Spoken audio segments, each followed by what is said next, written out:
नमस्कार।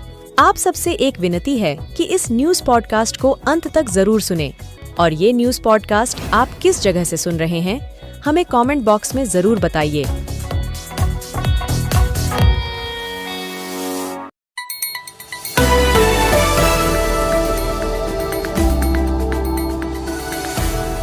आइए नजर डालते हैं प्रदेश की उन 10 बड़ी खबरों पर जो आज सुर्खियों में रही। बिहार में एनडीए गठबंधन ने सीट शेयरिंग पर मुहर लगा दी है। बीजेपी सबसे ज्यादा 17 सीटों पर चुनाव लड़ेगी। जेडीयू को 16 सीटें मिली हैं। एलजेपी-आर के हिस्से में 5 सीटें आई हैं, जबकि हम और राष्ट्रीय लोक मोर्चा को एक सीट दी गई है। सभी पार्टियों की साझा प्रेस कॉन्फ्रेंस में इसकी घोषणा की गई। लोकसभा चुनाव से पहले इलेक्शन कमीशन ने 6 राज्यों के गृह सचिव हटा दिए। इसमें बिहार के एसीएस होम एस सिद्धार्थ का नाम भी शामिल है। सिद्धार्थ के पास अपर मुख्य सचिव कैबिनेट के साथ साथ सीएम के प्रधान सचिव की भी जिम्मेदारी है। माना जा रहा है कि इसी वजह से उन्हें गृह विभाग से हटाया गया। एस सिद्धार्थ की गिनती नीतीश कुमार के खास अफसरों में होती है। बाहुबली आनंद मोहन की पत्नी पूर्व सांसद लवली आनंद जेडीयू में शामिल हो गई। पूर्व अध्यक्ष ललन सिंह और प्रदेश अध्यक्ष उमेश कुशवाहा की मौजूदगी में उन्होंने सदस्यता ली। इससे पहले आनंद मोहन ने पत्नी और बेटे के साथ मुख्यमंत्री नीतीश कुमार से मुलाकात की। लवली आनंद को शिवहर से लोकसभा उम्मीदवार बनाए जाने की चर्चा है। खगड़िया में बारातियों से भरी एक कार सीमेंट लदे ट्रैक्टर ट्रॉली से टकरा गई। इस हादसे में दूल्हे के 7 रिश्तेदार समेत कुल 8 लोगों की मौत हो गई। मरने वालों में 3 बच्चे भी शामिल हैं। सभी लोग चौथम थाना क्षेत्र के मोहनपुर गाँव से बारात में शामिल होकर लौट रहे थे। एक्सीडेंट इतना भीषण था कि गाड़ी के परखच्चे उड़ गए।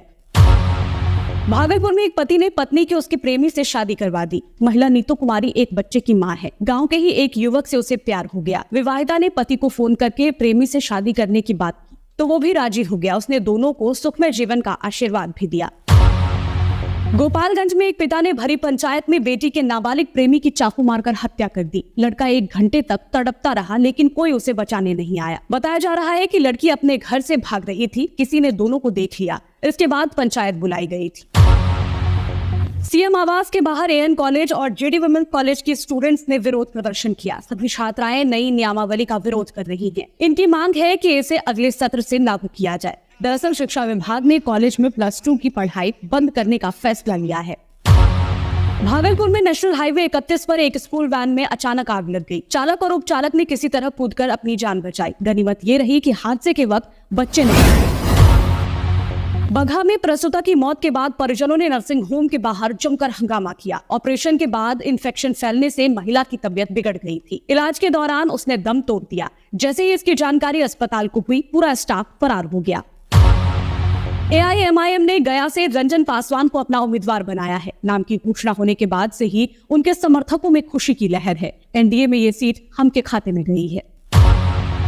चुनाव आयोग ने आज गुजरात, उत्तर प्रदेश, बिहार और झारखंड समेत 6 राज्यों के गृह सचिव को हटा दिया है। ये सभी मुख्यमंत्री ऑफिस में दोहरे प्रभार संभाल रहे थे। इनके अलावा आयोग ने पश्चिम बंगाल पुलिस के प्रमुख को भी हटाने का आदेश जारी किया। Chief election commissioner Rajiv Kumar की अध्यक्षता में चुनाव आयुक्त ज्ञानेश कुमार और सुखबीर सिंह संधू की बैठक के बाद यह फैसला लिया गया। सुप्रीम कोर्ट ने हिमाचल प्रदेश के 6 बागी विधायकों की अयोग्यता पर रोक लगाने की मांग खारिज कर दी है। साथ ही 6 मई तक हिमाचल प्रदेश में विधानसभा उपचुनाव पर भी रोक लगा दी है। जस्टिस दीपांकर दत्ता की बेंच ने हिमाचल विधानसभा स्पीकर कुलदीप सिंह पठानिया के फैसले के खिलाफ दायर याचिका पर यह फैसला सुनाया। अब इस मामले में अगली सुनवाई अप्रैल महीने के आखिर में की जाएगी। तमिलनाडु में कांग्रेस और डीएमके के बीच सीट शेयरिंग पर सहमति बन गई है। तमिलनाडु कांग्रेस चीफ के सेल्वा पेरुंथगाई ने बताया कि डीएमके के साथ गठबंधन के तहत सीएम स्टालिन ने उन्हें 10 सीटें दी हैं। उन्होंने कहा कि हम सभी 39 सीटों और एक पुडुचेरी की सीट पर बड़े अंतर से जीत दर्ज करेंगे। साथ ही डीएमके और एमडीएमके के बीच भी गठबंधन हो गया है। एमडीएमके सांसद वाइको ने कहा कि डीएमके आज ही त्रिची सीट को एमडीएमके को देने का ऐलान कर देगी। बिहार में आरजेडी नेता और पूर्व सांसद लवली आनंद नीतीश कुमार की पार्टी जेडीयू में शामिल होने जा रही हैं। शाम 5 बजे वह आधिकारिक रूप से जनता दल यूनाइटेड की सदस्यता लेंगी। लवली आनंद लोकसभा चुनाव भी लड़ सकती हैं। पार्टी के पूर्व राष्ट्रीय अध्यक्ष ललन सिंह पार्टी में उन्हें शामिल करवाएंगे। बिहार में एनडीए की सरकार बनने के बाद आरजेडी के विधायक और उनके बेटे चेतन आनंद विश्वास मत के दौरान पाला बदलकर जेडीयू खेमे में चले गए थे। लवली आनंद बिहार के कद्दावर नेता और पूर्व सांसद आनंद मोहन की पत्नी हैं। सुप्रीम कोर्ट ने आज इलेक्टोरल बॉन्ड से जुड़ी सुनवाई के दौरान कहा कि स्टेट बैंक ऑफ इंडिया इस बारे में सिर्फ चुनिंदा जानकारी साझा नहीं कर सकता, उसे बॉन्ड के अल्फान्यूमेरिक नंबर और सीरियल नंबर समेत सभी जानकारियों को साझा करना होगा। अदालत ने कहा कि इससे उस लिंक का पता चल जाएगा जो बॉन्ड खरीदार और इसे हासिल करने वाले को जोड़ता है। कोर्ट ने कहा कि एसबीआई चेयरमैन और एमडी गुरुवार शाम 5 बजे या इससे पहले तक यह हलफनामा दाखिल करें कि बैंक ने इलेक्टोरल बॉन्ड से जुड़ी सभी जानकारियां साझा कर दी है और कोई भी इन्फॉर्मेशन नहीं छिपाई है। लोकसभा चुनाव से पहले मध्य प्रदेश में कांग्रेस को फिर झटका लगा है। छिंदवाड़ा जिले में पूर्व सीएम कमलनाथ के करीबी और पार्टी प्रवक्ता सैयद जाफर कांग्रेस छोड़ भाजपा में शामिल हो गए। गुजरात यूनिवर्सिटी के हॉस्टल में विदेशी छात्रों पर नमाज पढ़ने के मामले में हमले की घटना के बाद उन्हें नए हॉस्टल में शिफ्ट किया गया है। इसके अलावा विदेशी छात्रों के लिए एक एडवाइजरी कमेटी भी बनाई गई है। यूनिवर्सिटी ने सुरक्षा एजेंसियों को हॉस्टल ब्लॉक की सुरक्षा मजबूत करने के लिए पूर्व सेना कर्मियों को तैनात करने का निर्देश दिया है। इसके अलावा इस घटना में अब तक 5 लोग अरेस्ट किए जा चुके हैं। पिछले महीने कांग्रेस छोड़कर बीजेपी में शामिल हुए अशोक चव्हाण ने कहा है कि उन्होंने कांग्रेस छोड़ने से पहले सोनिया गांधी से मुलाकात नहीं की और राहुल गांधी का बयान बेबुनियाद है। मुंबई में कल एक रैली को संबोधित करते हुए राहुल गांधी ने कहा था कि अशोक चव्हाण ने सोनिया गांधी से बात की और कहा वह शर्मिंदा हैं क्योंकि वह इन लोगों से नहीं लड़ सकते और जेल जाना नहीं चाहते। कुख्यात गैंगस्टर विक्रमजीत सिंह उर्फ विक्की को पब्लिक सेफ्टी एक्ट के तहत जम्मू पुलिस ने गिरफ्तार कर लिया है। उसके खिलाफ अलग अलग पुलिस स्टेशनों में 15 एफआईआर दर्ज हैं और उसकी गिरफ्तारी के लिए कई वारंट जारी किए गए थे। इसके साथ ही पुलिस ने जम्मू में ऑपरेशन क्लीनअप के तहत कई नशीली दवाओं के हॉटस्पॉट पर छापेमारी के दौरान 75 से अधिक संदिग्ध व्यक्तियों को हिरासत में लिया। अफगानिस्तान की तालिबान सरकार ने पाकिस्तान पर हवाई हमले करने के आरोप लगाए हैं। तालिबान का कहना है कि इन हमलों में कम से कम 8 लोगों की जान गई है। मरने वालों में महिलाएं और बच्चे भी शामिल हैं। तालिबान के एक प्रवक्ता ने कहा कि विमानों ने पाकिस्तान की सीमा के पास खोस्त और पख्तिका प्रांत में रहने वाले आम लोगों के घरों पर बमबारी की है। और आईपीएल 2024 से पहले कोलकाता नाइट राइडर्स को राहत भरी खबर मिली है। फ्रेंचाइजी के कप्तान श्रेयस अय्यर को आईपीएल के लिए फिट घोषित कर दिया गया है। श्रेयस अय्यर अपनी पीठ की समस्या के चलते मुंबई के रणजी ट्रॉफी फाइनल के आखिरी 2 दिन नहीं खेल पाए थे। हालांकि उन्हें डॉक्टर्स ने सलाह दी है कि फॉरवर्ड डिफेंस खेलते वक्त ज़्यादा आगे नहीं जा सकते क्योंकि इससे उनकी चोट बढ़ सकती है। लोकसभा चुनाव से पहले निर्वाचन आयोग ने 6 राज्यों के गृह सचिवों तथा पश्चिम बंगाल के पुलिस महानिदेशक को हटा दिया है। सूत्रों ने बताया कि गुजरात, उत्तर प्रदेश, बिहार, झारखंड, हिमाचल प्रदेश और उत्तराखंड के गृह सचिवों को हटाया गया है। मिजोरम और हिमाचल प्रदेश के सामान्य प्रशासनिक प्रभाग के सचिवों का भी तबादला कर दिया गया है। इसके अलावा बृहन मुंबई महानगर पालिका के आयुक्त इकबाल सिंह चहल तथा अपर आयुक्तों और उपायुक्तों को भी हटाने का आदेश दिया गया है।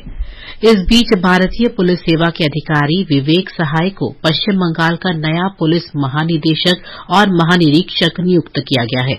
इससे पहले निर्वाचन आयोग ने राज्य सरकार से राजीव कुमार को पुलिस महानिदेशक पद से हटाने को कहा था। राजीव कुमार को सूचना प्रौद्योगिकी और इलेक्ट्रॉनिक्स विभाग में विशेष कार्य अधिकारी के पद पर स्थानांतरित कर दिया गया है। सर्वोच्च न्यायालय ने भारतीय स्टेट बैंक एसबीआई को चुनावी बॉन्ड से संबंधित सभी विवरण की जानकारी देने का निर्देश दिया है। न्यायालय ने एसबीआई को 21 मार्च तक खरीदार और प्राप्तकर्ता राजनीतिक पार्टी के बीच के संपर्क को दर्शाने वाले यूनिक बॉन्ड नंबरों को भी जानकारी देने को कहा है। न्यायालय ने एसबीआई के अध्यक्ष को 21 मार्च की शाम 5 बजे तक न्यायालय के समक्ष हलफनामा दाखिल करने को कहा है।